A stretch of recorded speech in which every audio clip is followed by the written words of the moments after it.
Радио Благоевград. Днес.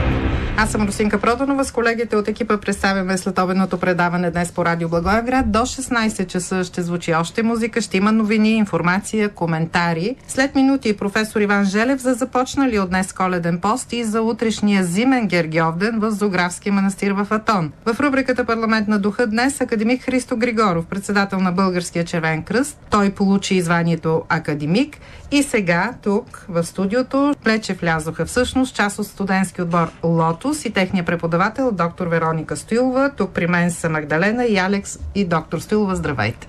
Здравейте, драгите слушатели! Що за отбор е Лотос? Защо темата за човешкия образ в борбата с екстремизма вълнува вас, младите хора? Ето за това ще говорим следващите минути. Може би най-напред, разбира се, към Алекс и към Магдалена, какво се крие за студентски отбор Лотос? Това е едно... Ние ще участваме буквално в едно международно състезание. Много университети от цял свят участват в него.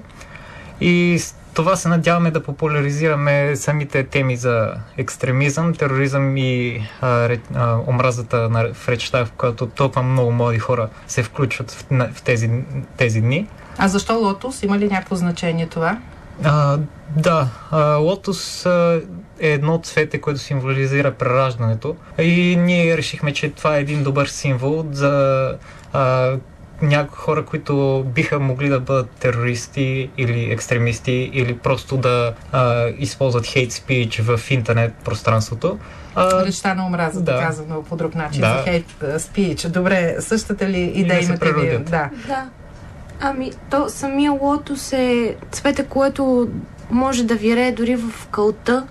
И това е нашия смисъл, че може в нещо лошо да открием доброто и да успеем да се справим всъщност с тероризма и изобщо с злините, които в днешно време са се разпространили. Не са никак малко. Това част от образователния процес ли е, доктор Стоилова? Да, това е част от образователния процес, тъй като ние се стремим в Югозападния университет Неофит Рилски, стремим се да помагаме на студентите да се развиват.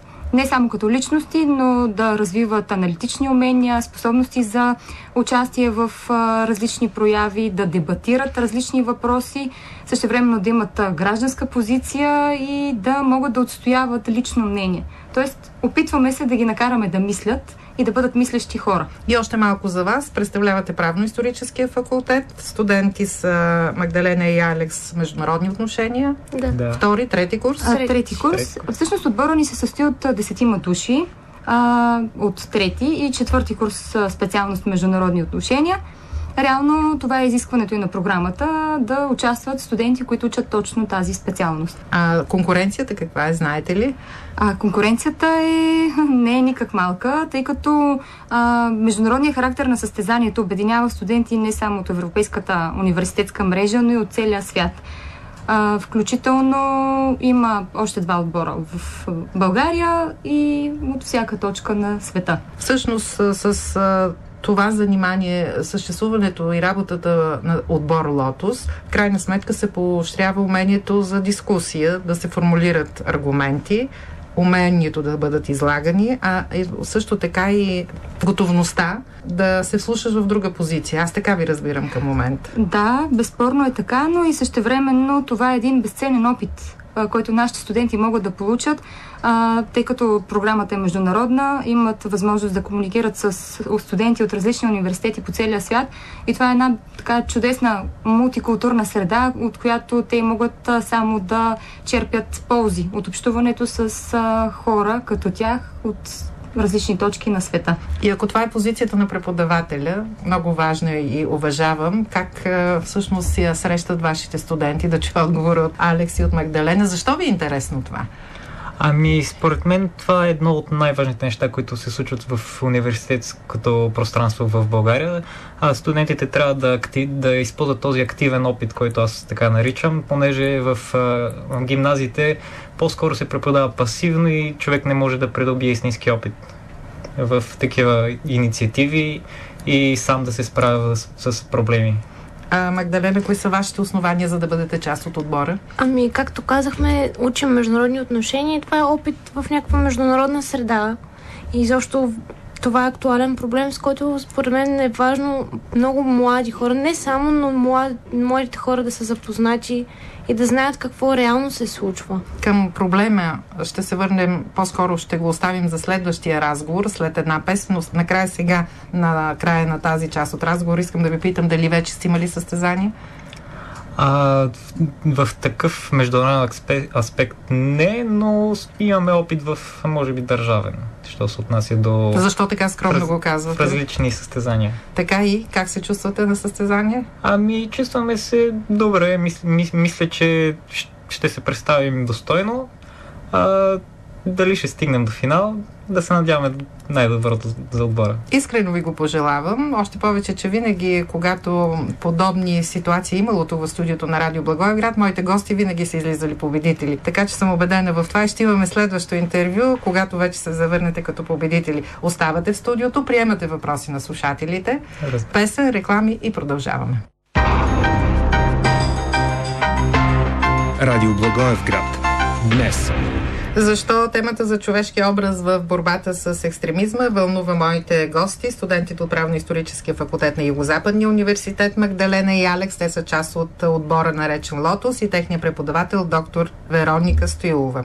Всъщност, какви заблуди има в обществото по тази тема? Но най-напред, защо отново ви вълнува тази тема, Алекс и Магдалена? Защото е модерна ли сега? Защото много се говори в медиите или?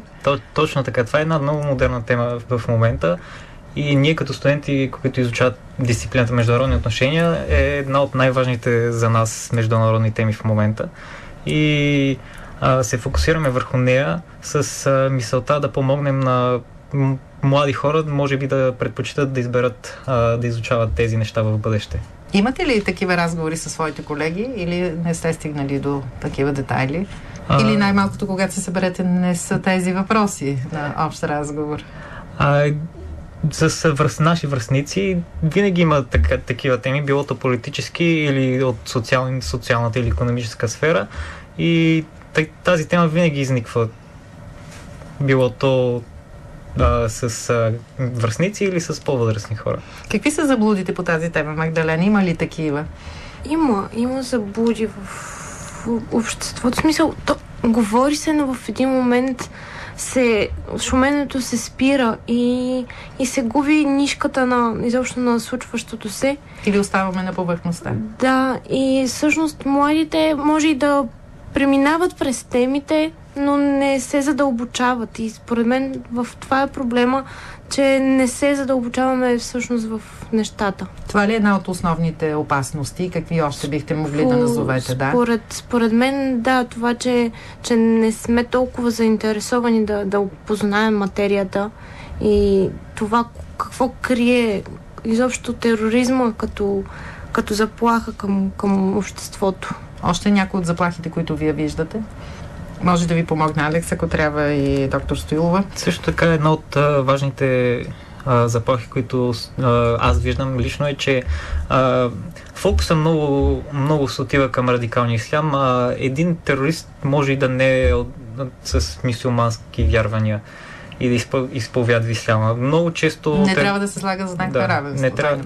Не трябва да се фокусира единствено върху радикалния ислям. Освен това, в контекста даже на изминалата преди 2 дни годишнина от атентатите в Париж и последвалите ги атентати в Брюксел, стана ясно, че опасността от радикализъм и радикален ислям вече е всекидневие. Идеите на екстремизма могат да достигнат до всеки, независимо от неговия произход или от вероизповеданието. Благодарение на съвременните технологии. Благодарение на съвременните технологии. Живеем в дигиталния 21 век и разпространението на този тип идеи е много по-достъпно от всякога. А защо те намират все повече последователи? Имате ли отговор?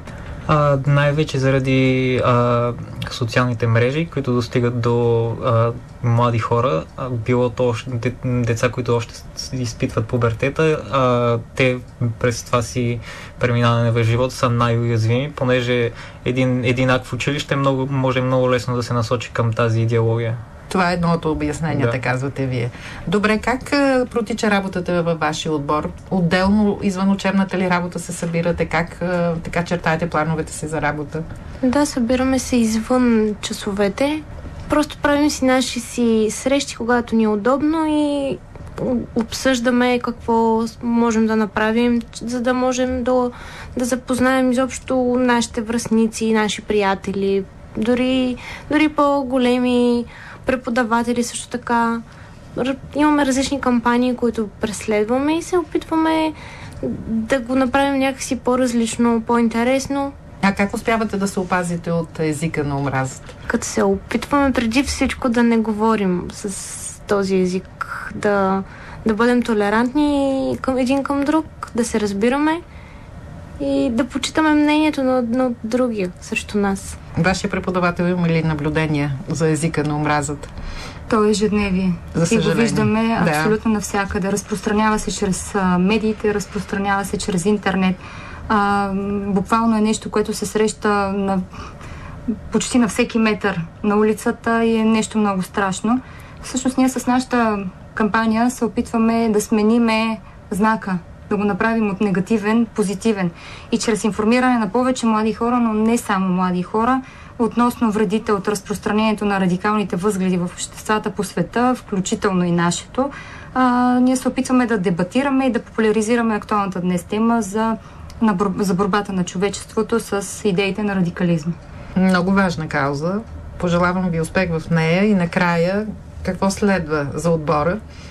За отбора следва изпълнение на планиране на няколко видове дейности. Една от тях е кампания с разпространение на положителни послания. Всеки един, който иска да се включи, застава с лист хартия, на който или собственоръчно, или предварително е написал своето послание. И реално снимаме това нещо и го разпространяваме в социалните мрежи. Това предстои, така ли?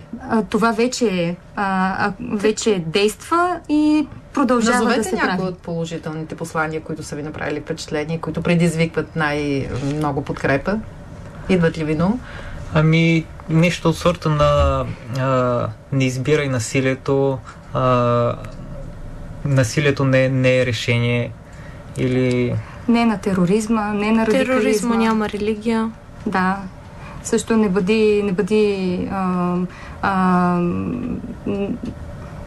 бъди неинформиран, образовай се или нещо от този род. Във връзка с това, че когато човек е информиран и когато се опитва да се запознае подробно с заплахите за него самия, много по-трудно би бил манипулируем от страна на външни фактори. Както за всяка една ситуация и дейност в обществото и за всеки един от нас. Добре, в предварителния разговор ми казахте, че за студентския празник всъщност ще сте наясно дали сте спечелили, дали сте успели или не, защо? Крайният срок на кампанията на европейско ниво е 17 ноември, т.е. този четвъртък ще разберем дали се класираме на европейско равнище, а пък за края на световната кампания, в която участваме в световното състезание, всъщност крайна дата е посочена 7 декември, това е буквално преди студентския празник и се надявам студентите да имат възможност така да отпразнуват нещо положително в живота си. Вече имах повод да ви кажа, че съм убедена в това и призиви ви към нашите слушатели, които са и активни потребители на социалните мрежи. Защо искате подкрепа от тях? Искаме подкрепа от тях, защото едно от изискванията на кампанията, за да се класираме на по-предно ниво, е да сме активни в социалните мрежи. Ние сме представени в социалните мрежи като Lotus, в Facebook, в Twitter, в Instagram. Буквално до края на седмицата ще имаме и уебсайт. И призива е към нашите слушатели е да ни подкрепят с по едно харесване на страницата. Каузата си заслужава. Каузата си заслужава. Много ви благодаря. Още веднъж успех на Магдалена, на Алекс, част от отбора Лотос и разбира се на вас, доктор Стоилова. Благодаря ви, че бяхте тук в студиото на Радио Благоевград. Ще се видим след като получите потвърждението за европейското и световно участие в тази важна инициатива. Благодаря ви. И ние благодарим.